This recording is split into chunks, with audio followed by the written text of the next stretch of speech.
It's December 20th, 2014. I'm Dana Durnford, also known as nuclearproctologist.org.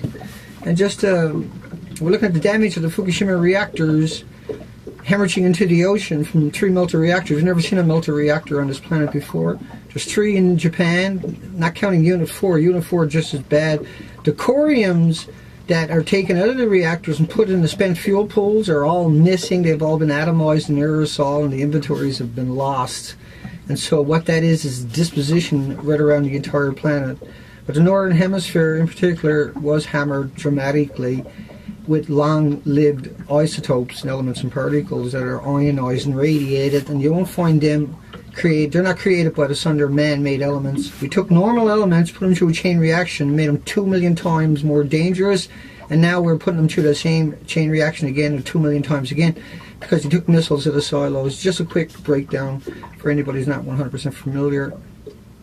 Enough to get you started anyway. And so the devastation now has annihilated most of British Columbia's coastline, is verified. We've never seen any birds in the last 700 kilometers feeding. We haven't seen any since May, any flocks of birds feeding. That is unimaginable on any ocean, let alone the Pacific Northwest. Now, I'm still in Prince Rupert. I get up tomorrow morning. The seas are down to 6 feet. By tomorrow afternoon, I'll be crossing. And I'll be in the Charlottes for about 30-40 days. And so I'll be probably heading down to Cape St. James pretty quick, down to Queen Charlotte City pretty quick, and then work my way around the islands. It's 360 kilometers down each side.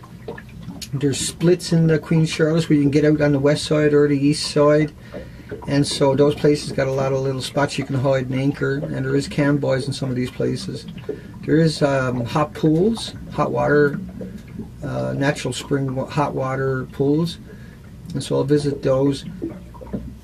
The Queen Charlotte is notorious for being completely loaded with life, particularly in the tidal pools, the nursery of the ocean, which is what we're checking.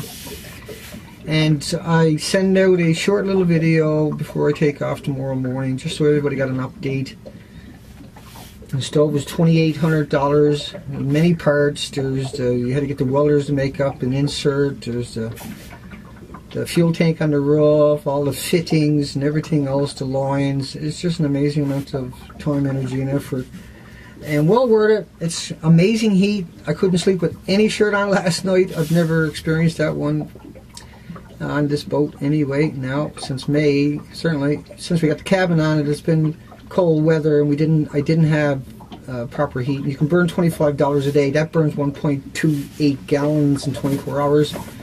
And so it'll pay for itself when the trip is over. The coastline of Canada is emblematic of the coastlines of the Pacific Rim nations.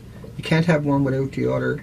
The jet streams are real. The jet streams travel at 100 miles an hour, and the radiation never stopped coming out of Japan. At 100 miles an hour, that's 2,400 miles in 24 hours. The winds blow straight across to North America. It branches down towards California and Canada and circles around Canada many times when it gets over here. So there's a huge disposition.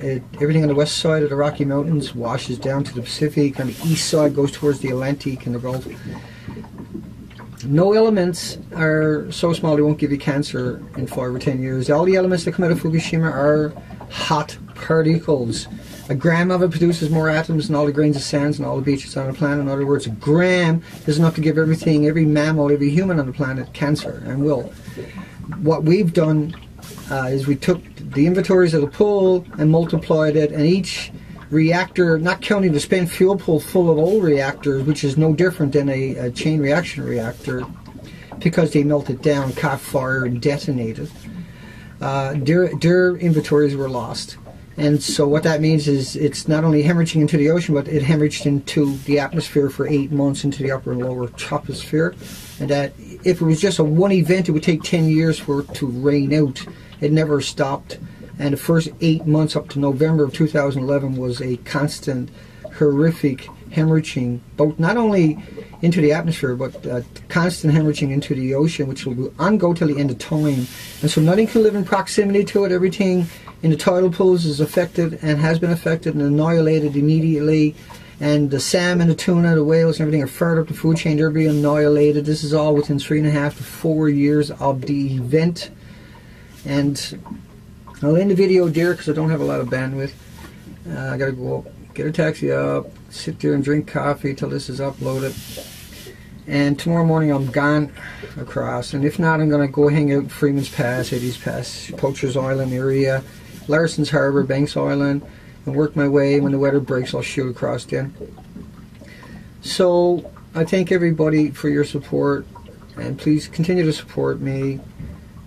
You know, when I come ashore this time, I haven't been in a hotel room for 3 weeks. I've been living on this boat for 3 weeks, so I need to get a hotel for a few days. And you guys have made all the difference. The hounds of Fukushima and the Fukushima hounds, you folks are amazing, absolutely amazing people. Thank you from the bottom of my heart. Zoe's absolutely loving the heat. She just flakes, just loving it. You should see it. And so I'll get some pictures of that at some point. But it's on, starting tomorrow morning. Hold your head up, folks. We're going to get the job done. Okay? Hugs.